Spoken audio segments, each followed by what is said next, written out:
Tersebutlah kisah dua peniaga sama produk, sama tempat, lain mindset di mana peniaga A iaitu East Coffee mempunyai fixed minds manakala peniaga B iaitu Shah Coffee mempunyai growth mindset. Di sebuah kawasan kampus, terdapat dua peniaga yang menjual produk yang sama iaitu kopi. Namun mereka mempunyai mindset yang berbeza, seorang fixed mindset dan seorang lagi growth mindset. Okay, hari ni kita kena jual banyak kopi untuk capai target sales kita. Zahira, semangat! Ya, semangat. Baik, bos. Let's go! Dia jual benda sama lah macam kedai aku. Mungkin aku kena cari cara lain untuk tarik pelanggan datang kedai aku. Kalau anda jadi peniaga, apa tindakan anda? Saya akan kekalkan cara lama sebab dah biasa. Saya akan cari idea baru supaya boleh tarik pelanggan. Maybe boleh tanya Uzma. Macam mana cara untuk tarik customer datang? Uzma, Ya. awak ada idea tak macam mana nak tarik pelanggan datang ke kedai kita? Sebab saya rasa semenjak 2 mejak ni, kedai kita dah tak banyak pelanggan macam dulu. So, apa pendapat awak? Saya rasa kita boleh try cuba menu baru dekat kedai kita. Contoh saya tengok dekat media sosial, ada menu baru macam matcha.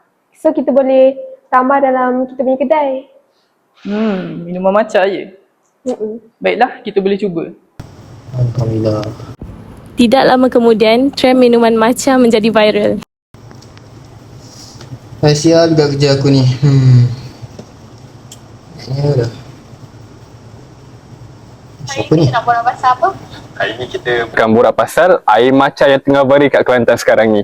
Okay, so siapa kat sini penggemar matcha, cuba komen sikit bawah, kita nak tengok berapa ramai yang suka minum matcha. So, matcha ni rasa dia macam mana? Matcha ni rasa dia balance. Dia tak terlalu pahit, dia tak terlalu manis. Memang sangat sedap. So, saya sangat rekomen kalau korang minum matcha ni. Kalau korang tengok pun matcha ni, dia punya colour premium sangat-sangat. Yang penting tak pahit. And yang mana tak suka minum matcha pun akan suka minum ni. So, yang mana tengah tengok live ni, cuba komen matcha ramai-ramai. Sedap juga air matcha ni. Macam menarik influencer ni promote. Kena try lah. Esok aku nak ajak Faruk lah pergi beli. Faruk? Esok jom minum matcha jom. Tadi aku ada tengok ni video influencer ni promote. Sedap tu. Ya ke? Okey lah kalau macam tu. Esok kita pergi. Right. Nice tu. Ya, tidur lah. Terlalu pahit, dia tak terlalu manis. Memang sangat sedap. Manis. Memang sangat sedap. Memang sangat sedap. Matcha. Nak matcha. Nak matcha. Hey! Apaan kamu? Tidurlah. Okey. Sorry doh. Aku mengidam sangat doh. Kau ni. Aku kata esok lah. Esok kita pergi. Sekarang sambung tidur. Okey. Baik. Ya, selamat datang ke Shah Coffee. Saya tengah cek matcha ni sebab semalam saya ada tengok video ni. Trend jugalah matcha ni. Ada ke strawberry matcha? Ada. Kat sini semua ada. Kau nak tak? Boleh lah. So boleh buat dua baik. Boleh.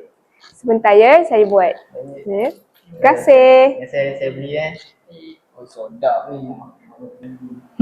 Terus peniaga growth terus mengambil tindakan. Saya rasa kita perlukan marketing baru lah untuk mengembangkan lagi bisnes kita. Saya ada idea. Apa kata kita upah influencer untuk promote kedai kita. Contoh dekat media sosial seperti TikTok kan. Kosnya agak tinggi. Tapi saya yakin keuntungan yang kita dapat akan lebih tinggi. Betul juga tu. Saya rasa kita perlu spend money to make more money. Itu juga adalah satu pelaburan yang baik untuk bisnes kita. Saya setuju. Nanti saya akan upah influencer untuk promote kedai kita. Okey, bos. Kenapa kedai kita makin kurang customer tapi kedai Shah Coffee tu makin ramai customer? Kita dua je kopi je. Apa yang beza kita berdua? Itulah bos, saya tengok kedai diorang tu makin lama makin ramai customer. Sebab saya rasa diorang ada tambah menu baru kot yang trendy tu. Menu matcha. Matcha? Kita kan jual kopi. Kenapa nak tambah matcha kat kedai kopi? Sebab matcha kan tengah trendy sekarang dekat Sosmed. Semua ada, influencer pun ramai-ramai tengok review matcha apa semua. Cuba tengok ni. Hai, korang suka kopi? Tak suka kan? Apa kata korang try matcha daripada satu kedai yang viral dekat area UMK ni. Nak tahu dekat mana? Tada! Syah Kopi. Yeah. So korang boleh dapatkan matcha dengan harga yang berbaloi and rasa yang premium. Dan lagi satu, harga dia sangat student friendly, yang mana nak boleh dapatkan dekat Syah Kopi. Yeah. Syah Kopi Macam ni aku rasa mengarut je lah. Kau tahu tak, kita dah jual kopi untuk 5 tahun, tak berubah. Macam ni trend je. Tak lama lagi, dia akan hilang punya, jangan risau. Time trend macam ni dah hilang, kopi kita akan naik balik sales. Okay. Di sini kita dapat melihat yang peniaga growth mempunyai pemikiran yang terbuka dan mengadaptasi dengan trend semasa untuk memastikan sales kedai mereka tidak merudung. Manakala peniaga fix enggan mendengar pendapat pekerjanya kerana tidak mahu menukar menu kedai mereka. Apa pendapat anda tentang tindakan peniaga fix? Saya rasa dia salah sebab dia tak ikut trend. Tapi mungkin dia nak jaga identiti kedai. Betul, tetapi dalam perniagaan kita perlu fleksibel dan peka dengan perubahan pasaran. Penatnya. Hey Alia, kau tak penat ke lepas habis kelas ni? Kau nak try minum air kopi tak? Aku dengar sekarang ada flavor baru yang viral, matcha. Jomlah, aku pun teringin juga minum matcha. Okay. With your friends, that's all that you need. If you love the way it makes you feel. Hey, when you feel it, it makes you feel good. Can turn a bad day to the better. Assalamualaikum. Kami nak order boleh? Waalaikumsalam. Nak order apa ya? Kami nak ada matcha. Kat sini ada jual matcha tak? Nak 2 boleh? Sorry, kita orang tak ada matcha tapi kita ada jual kopi. Korang nak minum kopi apa ya? Kita orang tak nak kopi. Tak apalah, kita orang cuba cari kat kedai lain. Terima kasih. Sorry ya.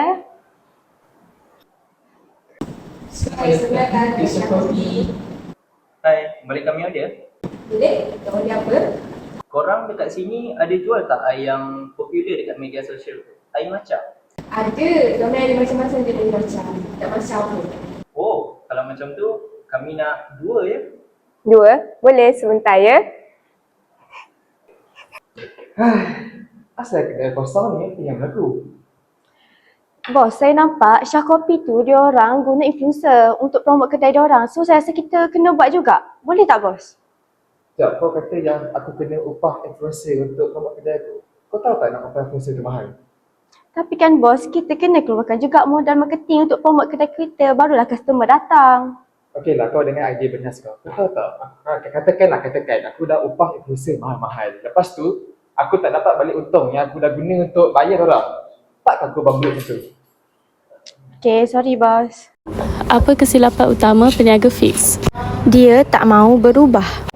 Dia tak mahu mendengar pendapat pekerjanya. Hasil daripada keputusan yang berani dan strategi yang bijak, kedai peniaga growth kini semakin berkembang. Dengan menggunakan influencer sebagai medium pemasaran, mereka berjaya menarik lebih ramai pelanggan dalam masa yang singkat. Uzma, awak tak perasan ke? Selepas kita upah influencer, saya rasa kedai kita semakin ramai customer datang dan juga sale kita makin naik. Saya rasa ini semua atas pendapat yang awak berikan sebelum ni. Tak adalah bos. Ini semua sebab bos sudi dengar pendapat saya. Tak adalah. Saya rasa semua ni atas sale kerja awak sendiri. Mungkin saya akan naikkan pangkat awak kepada manager pada bulan depan. Ya ke? Terima kasih bos. Seketika itu, peniaga fix masih tidak mahu mempunyai pemikiran yang terbuka dan setelah beberapa lama, perniagaan mereka semakin merosot. Mereka terpaksa menutup kedai kerana tidak mampu menanggung kos perbelanjaan kedai.